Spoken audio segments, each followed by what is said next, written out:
So we're here with Thomas Bradshaw. This is the beautiful field he's painting.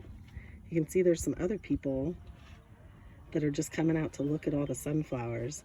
And so this is what Tom has done so far. Look at that handsome face. So I was just asking him a question, and we figured we'd share it with everyone, because me not being an oil painter artist, at least, I had questions for him about the colors. When I look at this field, I would think I would want to paint all the yellow first because it's the brightest and prettiest. So Tom was talking to me. Can you tell me what you just were talking to me about, Tom? Well, yeah, you want to get the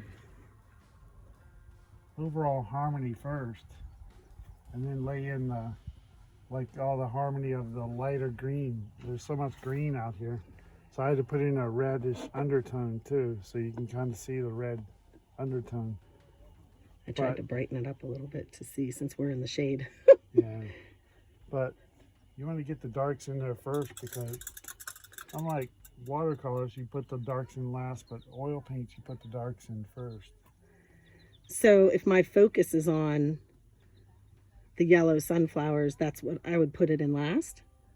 I would make indications of it early on, like this one sunflower here I want to focus on, and there's another sunflower here I want to focus on. So I made indications of where I want to move your eye. So now I need to do that again with more, I bring it out with shadows. So I try to move the eye with shadows, and I think that works best for me. Wow, so that's why it looks, to me this looks nothing like what I'm looking at. No, I don't want it to right now. Right. I want it to look like I want it to. But in your look mind, like. you already know where everything's going. Well, not everything, but enough to make it to the next step.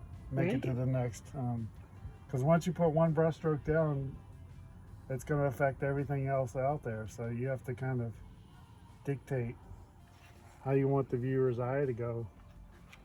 Wow. And here's so I'm just making indications of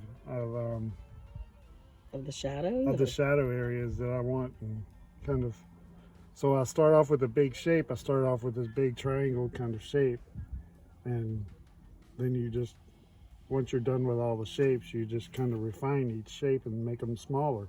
Big shapes, you want to work big shapes to small shapes. Cool. Well, thanks, Tom. We'll come back with more interesting questions later. I'll see you later. I'll see you later. I'll see you later.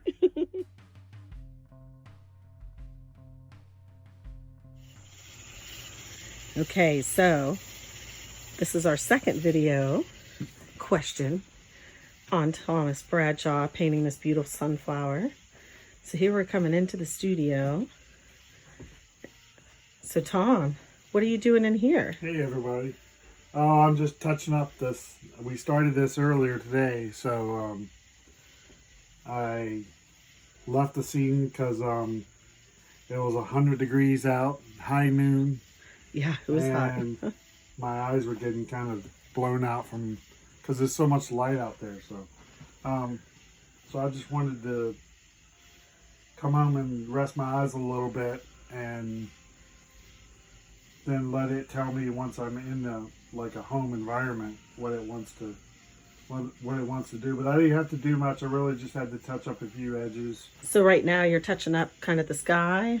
Kind of the sky, and just kind of bring, I want to bring the viewer's eye back down here, so I want to get a little bit more light on that building back there. So I think one thing that's cool, if I walk the whole way back here to the door, you can see it really looks like sunflowers and everything blends together. This is my favorite part of Tom's work, and just the way he paints, because as you come closer,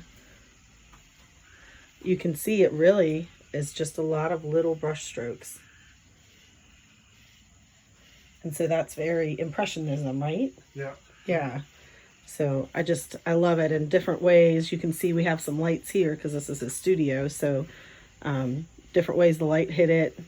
It's amazing to have an original oil piece in your home. they truly move throughout the day and kind of change, I feel. I don't know. What do you think, hon? Yeah, that's the goal. Yeah, it's beautiful. Thank you.